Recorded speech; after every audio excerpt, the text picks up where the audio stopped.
this libation in thanks to Dr. Irreecha for raising us no matter how downtrodden we have been. I pour this water into the sacred earth because water is not an enemy to any woman or any man. So when we pour water, we remember that we should be at peace with each other, at peace with the world, but above all, be at peace with ourselves. Ashe. I pour this water into this sacred earth because we have all been in the sacred water of our mother's wombs.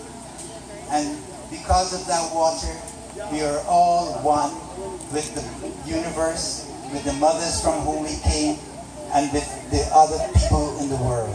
Ashe. I pour this sacred water into the earth because water is like the sea and the salt in our blood.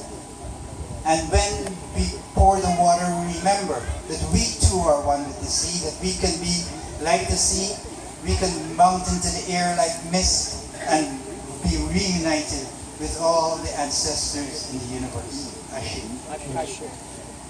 I pour this water into the earth because water is very gentle.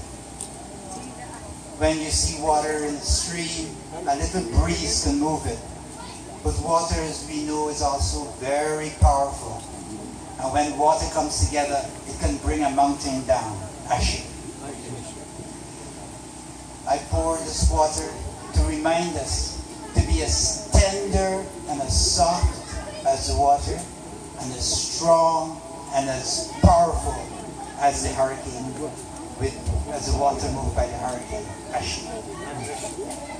I pour this water because we have met here in spite of everything, so that we know that there is nothing that can happen to us that will ever keep African peoples, wherever we are, from coming together and being what destiny, what Dr. Irreecha has decided that we should be.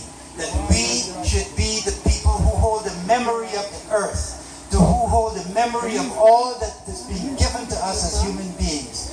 And what has been most given to us is that we should be open to each other and should keep love in our hearts. Ashe. And so as we gather today and as we celebrate, I thank my brother Badri, my sister Aisha,